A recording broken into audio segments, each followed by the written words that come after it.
베드로가 주님께 형제가 내게 죄를 범하면 몇 번이나 용서하면 됩니까? 7번 하면 됩니까? 라고 물으니까 예수께서 7번뿐 아니라 7번을 70번까지 하라. 7번을 70번이면 490번입니다. 그 490번까지 하라 그런 뜻이 아니라 7은 그 성경에서 완전 숫자라 그러죠. 완전 7로 나가죠. 성경이 숫자나. 그래서 완전한 용서될 때까지 하라는 거죠. 용서될 때까지 하라.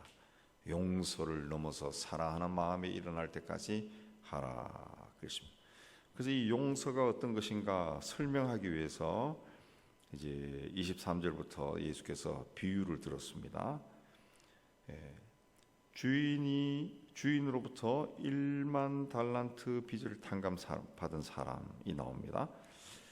이 사람은 이 주인이 1만 달란트의 빚진 자가 갚을 길이 없으니까 그의 몸과 아내와 자식들과 모든 소유를 다 팔아서 그 빚을 갚아라 그랬습니다. 그래서 종이 조금만 참아주면은 다 갚겠습니다 간청하니까 불쌍한 마음이 들어서 풀어줄 뿐만 아니라 빚도 탕감해 주었다. 10,000달란트라고 하는 엄청난 돈을 탕감해 준 겁니다.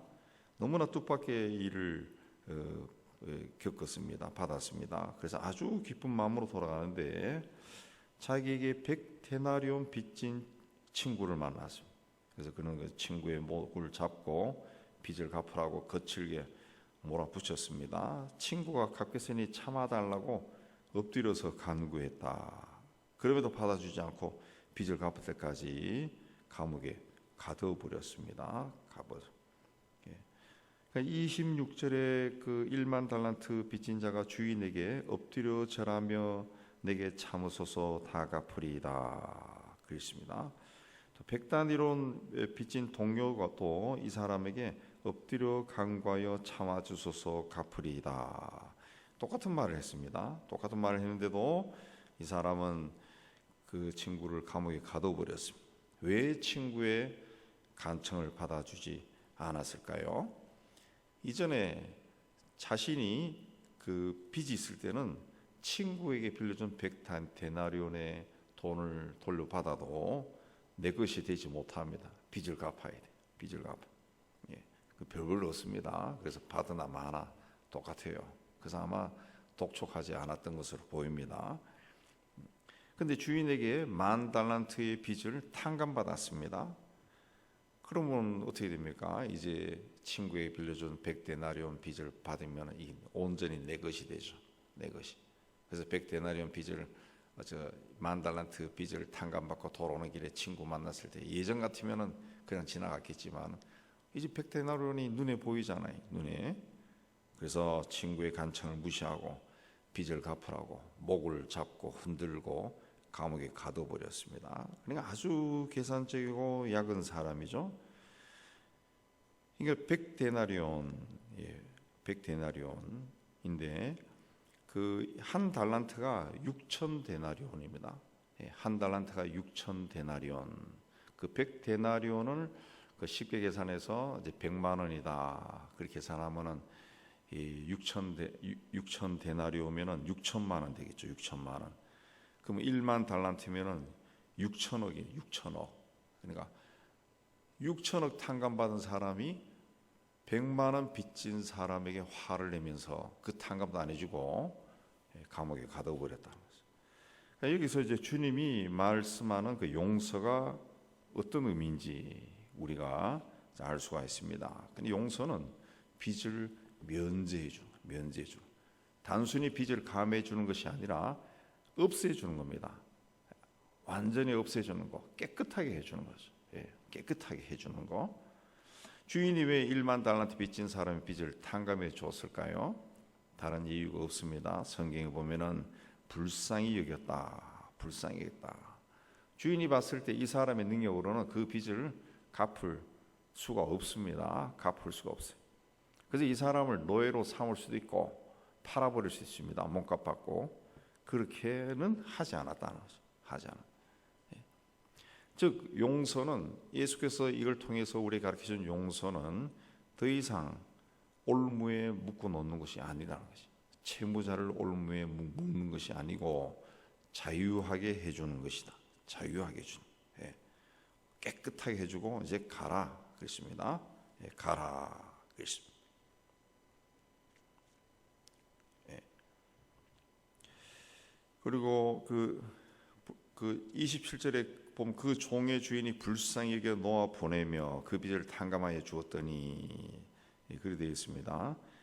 그래서 이게 이제 순서대로 하면은 그 빚이 그를 불쌍히 여겨서 탕감해주고 이제 돌아가라 그랬습니다. 그 순서가 그렇게 됩니다. 그래서 33절에 내가 너를 불쌍히 여긴과 같이 너도 내 동료를 불쌍히 여김이 마땅하지 아니하냐 그랬습니다. 우리가 동료, 우리 주변에, 동료는 가까운 사람이죠. 내 주변에 가까운 사람들과 같이 있으면서 그들을 용서해야 되는 이유가 우리가 10,000달란트의 빚을 탕감받았다는 거지. 예, 10,000달란트. 엄청난 빚을 지고 살았던 사람인데 그 빚을 탕감받았다는 거지. 예. 그 우리의 빚을 탕감해주고 빚의 올무에서 해방시킨 분이 하나님이시다.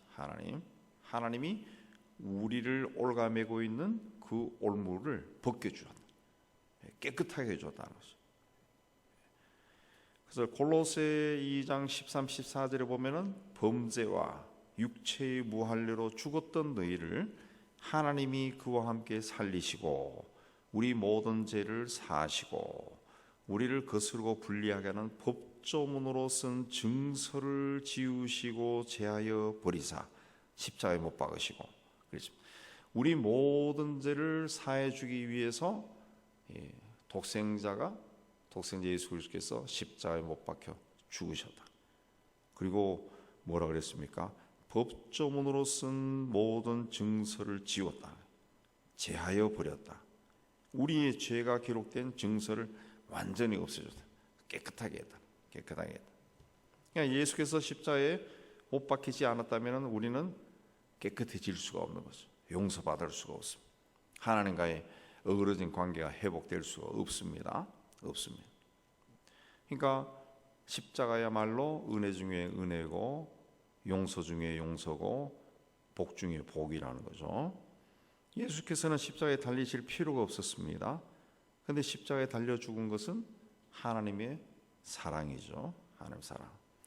일반적으로 사람들은 자기에게 잘못한 사람이 있으면은 그가 그 잘못에 대한 대가를 치러야, 뭔가를 좀 보여줘야 내가 용서할 수 있겠다. 이 정도는 해줘야, 아니면 이것이라도 해야 용서하지 않겠나, 그런 생각합니다. 그러나 하나님 용서는 조건이 없습니다. 그냥 불쌍히 여겨서 해줬다. 예수께서 70번씩 7번 용서하라라는 것은 그런 뜻입니다. 그러므로 누군가를 용서하기 위해서는 주님의 마음을 품어야 됩니다. 용서라는 것이 그만큼 어렵다는 것이죠. 굉장히 힘든 일입니다. 쉽게 용서되지 않습니다. 그러므로 주님의 마음을 품기 위해서는 어떻게 해야 되느냐? 마음을 품기 위해서 오늘 말씀에도 보면은 이 종이 엎드려 절하며 엎드려 간구하며 그랬습니다. 기도해야지. 기도하는 겁니다. 나를 올무에서 해방시키기 위해서 자신의 목숨을 버려가며 우리 죄를 용서했던 주님을 의지하는 겁니다. 그래서 주님, 나에게 용서할 힘을 주시고 나에게 용서할 마음을 주세요. 그런 기도를 해야 됩니다. 누군가를 증오할 정도로 미워하고 있으면은 그만큼 더 기도해야 됩니다. 교회나 가정이나 직장이나 이웃에서 보기 싫은 사람이 있으면은 그 사람을 위해서 더 간절히 기도해야 돼. 왜 그렇게 기도해야 되냐? 왜 용서해야 되느냐? 우리가 이 세상에서 함께 살아가면서 만나는 사람들은 하나님이 아닙니다. 하나님이 아니라는 말은 완전한 자들이 아니라는 거죠. 완전한 자들이. 하나님이 아니에요. 완전한 자들이 아니기 때문에 부족한 것 투성입니다. 아무리 세상에서 우리가 만나는 사람들 중에 인격적으로 훌륭하고 덕이 있고 그런 사람이라 할지라도 부족한 것이 있습니다. 모순된 말을 하고 행동을 할 때가 있다는 거죠. 그 흠이 있어요. 단점이 있어요. 그러므로 우리가 만나는 누군가를 만날 때 항상 불쌍히 여기는 마음, 용서하는 마음이 우리 마음속에 있어야 됩니다. 우리 이웃은 나의 용서가 필요한 사람, 나의 용서가 필요한, 내가 불쌍히 여기는 마음을 가지고 봐야 되는 사람, 다르게 하면 넉넉한 마음으로 대해야 되는 사람이라는 거죠. 절대로 완전하지 않다는 거죠. 우리가 믿었던 사람, 이 사람은 참 착한 사람이고 선한 사람 말하는데 어느 날 나에게 해서는 안 된 말을 하고 그런 행동을 하는 경우가 있습니다. 그래서 놀래죠. 뭐 이런 사람이 있어. 그 사람이요. 이런 사람이 있어지. 이런 사람이 있어. 하나님이 아니죠. 그 사람이 하나님이라면 하나님은 절대로 모순되거나 악하고 제외된 행동을 하지 않죠. 그냥 이런 사람이죠. 뭐 이런 하나님이 있어. 안 그러죠. 내 주변에 있는 사람들은 다 사람입니다. 부족하고 연약하고 엉터리 사람이. 그렇기 때문에 그 넉넉한 마음으로 그들을 대해야 되는데 우리는 그런 마음도 가지지 못합니다. 그런 마음도 우리가 없어요. 그런 마음 가지는 게 쉽지 않습니다. 그래서 하나님으로부터 받은 은혜를 기억해야 돼. 은혜를. 내가 너를 불쌍히 여김과 같이 너도 내 동료를 불쌍히 여김이 마땅하다. 그렇습니다. 마땅하다. 나에게 상처를 준 사람은 자기가 나에게 상처를 줬다. 그런 마음이 있어서 나에게 먼저 다가오지 못합니다. 또 나에게 어떤 잘못된 일을 행한 사람은 자기가 잘못된 일을 했다는 것을 깨닫지 못하는 사람도 있어요. 그 인식도 못하는 사람이 있어요. 오히려 내가 저 사람에게 잘못했다라고 생각하는 사람보다는 내가 저 사람에게 상처를 줬다라고 깨닫지 못하는 사람이 더 많을 겁니다. 많을 거예요. 그래서 우리는 누가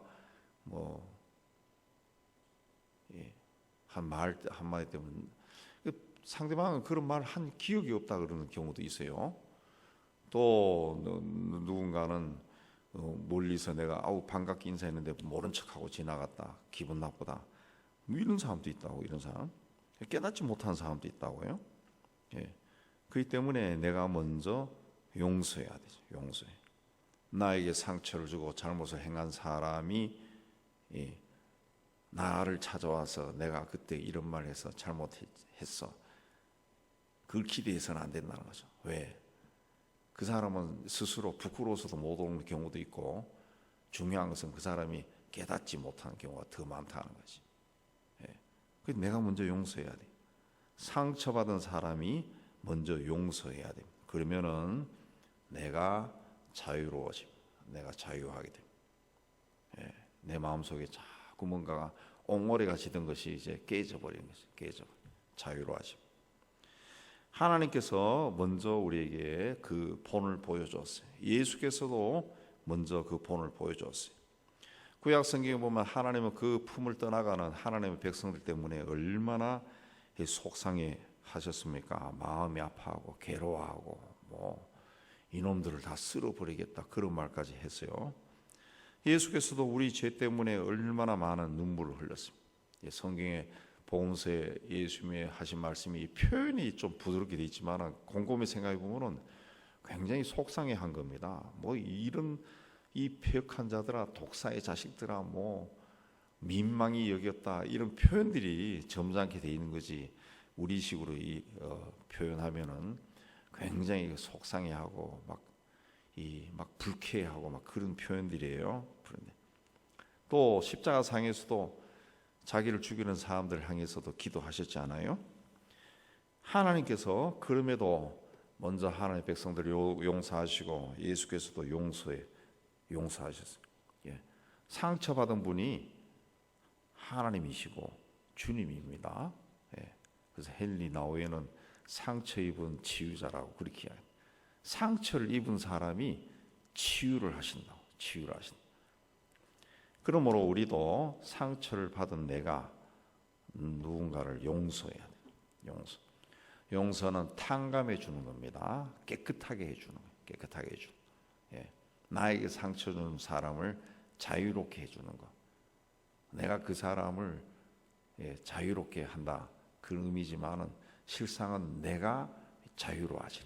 내가 자유로워하신. 나에게 뭐 모진 일을 한 사람을 용서한다라고 하는 것은 내가 그 사람으로부터 받은 것이 내 욕에 옹알이가 있는데 그걸 내가 터뜨려 버리는 거죠. 터뜨려 버려. 내가 자유로워지는 거죠. 실제로 내가 자유로워지는 거죠. 내가 자유. 용서는 조건이 없습니다. 오늘 말씀에 그냥 불쌍히 여겨서 용서하는 거예요. 용서. 상대방이 내가 정한 기준에 뭐 적어도 미안하다고 문자로도 한번 보내야지. 그거 아니라고요. 그거 없어도 그냥 용서해 주는 것이. 내 기준에 다 다다랐을 때 용서하는 것이 아니라 무조건 용서. 무조건 용서. 오늘 말씀에 보여준 오늘 말씀에서 주님이 가르쳐준 용서가 바로 그겁니다. 1만 달란트와 100데나리온. 쉽게 하면 6천억과 100만 원. 100만 원. 그 비교가 안 되잖아요. 비교가. 그러므로 우리는 용서하는 마음 품고 살아야 돼. 다르게 표현하면은 좀 넉넉한 마음을 품고 살아야 돼. 품고 살아야 돼. 왜? 내가 만나는 사람은 하나님이 아니라 사람이요. 사람. 다 죄투성입니다. 태어날 때부터 죄를 가지고 태어난 사람들. 모순된 인생을 살아갈 수밖에 없는 사람들. 속을 감추고 가면을 쓰고 서 있는 사람, 내 앞에 서 있는 사람 다 가면 쓴 사람들이에요. 가면 쓴 사람. 요새 한 3년 정도 마스크 쓰고 다니고 그러면은 좀 지금도 그러더라고요. 누군지 모르겠더라. 누군지. 눈이 좀 나쁘니까 모자까지 쓰고 있으면은 누군지 모르겠어요. 착각하는 경우도 있더라. 인생들이 다 그렇게 가면 쓰고 다녀요. 가면서 왜 사기를 당합니까? 가면을 쓰고 다가온 애가 사기 당하는 거죠. 아주 친절한 사람이고 내 인생에 이런 사람 만나기 힘들었는데 알고 보니까 사기꾼이요. 재산 다 뺏어가고 내가 가지고 있는 거 다 뺏어가 버려. 그 인간들이 그런 거예요. 인간들이. 그러므로 내가 만난 사람은 사람이지 하나님이 아닙니다. 그래서 넉넉한 마음, 다르게 하면 용서하는 마음을 가지고 사람들을 봐야 됩니다. 그래야 내가 평안하게 살아갈 수 있습니다. 하나님은 우리가 다른 사람과의 관계가 깨어져 있거나 원수처럼 지내는 거 원하지 않습니다. 그래서 용서하고 화해하고 또 친절하고 그렇게 넉넉하게 살아가면 내가 지금 없고 아무것도 없어도 하나님의 샬롬이 내 안에 충만하고 그렇게 살아갈 수가 있습니다. 그래서 기도하시고 오늘 말씀 나온 것처럼 엎드려 간구했다 하는 것처럼 그런 마음으로 주님 앞에 서면은 주님이 우리를 불쌍히 여겨서 주님의 마음을 우리에게 허락해 주십니다. 이 마음으로 하나님 앞에 더 온전해지는 여러분 되시기를 주님의 이름으로 축복합니다.